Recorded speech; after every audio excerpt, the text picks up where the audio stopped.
غلام محمد قادیانی تیری حقیقت کیا ہے؟ نہ تو مسیح موعود ہے نہ تو سچا نبی ہے، تجھے اہل الحدیث نے نہیں مانا، تجھے اہل سنت نے نہیں مانا، تجھے حنابلہ نے نہیں مانا، تجھے مالکیہ نے نہیں مانا، تجھے احناف نے نہیں مانا، تجھے شوافع نے نہیں مانا، تجھے علماء بریلی نے نہیں مانا، تجھے علماء دیوبند نے نہیں مانا، تجھے شیعوں نے نہیں مانا۔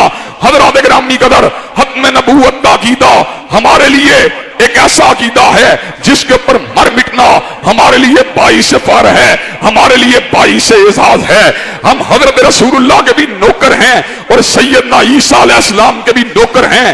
حضرت عیسیٰ علیہ السلام پہ پتیاں کسنے والے، ان کو معاذ اللہ شوب عباس کہنے والے، معاذ اللہ سیدہ مریم کی طہارت کے اوپر نقب زنی کرنے والے، اور معاذ اللہ صدیق و فاروق کو غلام محمد قادیانی کے جوتے کے تسمے باندھنے والے قرار دینے والے، ہم ان کا ڈٹ کے مقابلہ کریں گے، قادیانیوں کے ایجنٹوں کا بھی مقابلہ کریں گے، قادیانیوں کی ترجمانی کرنے والوں کا بھی مقابلہ کریں گے۔ اقلیت کا حقوق دینے سے پہلے مرزا مسرور سے جا کے پوچھو اس کا عقیدہ کیا ہے۔ وہ آج بھی مسلمانوں کو کافر سمجھتا ہے اور اپنے آپ کو مسلمان سمجھتا ہے۔ وہ آج بھی غلام محمد قادیانی کو حقیقی معنوں میں نبی اور رسول سمجھتا ہے۔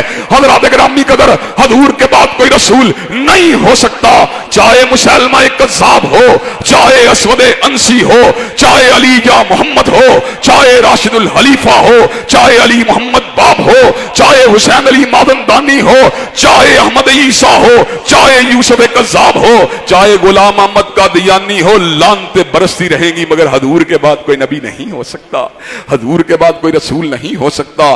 حضرات گرامی قدر، اقلیتی کمیشن کی آڑ کے اندر جو ڈرامہ رچایا جا رہا ہے، کیا آپ اس ڈرامے کا مقابلہ کرنے کے لیے تیار ہیں؟ انشاءاللہ۔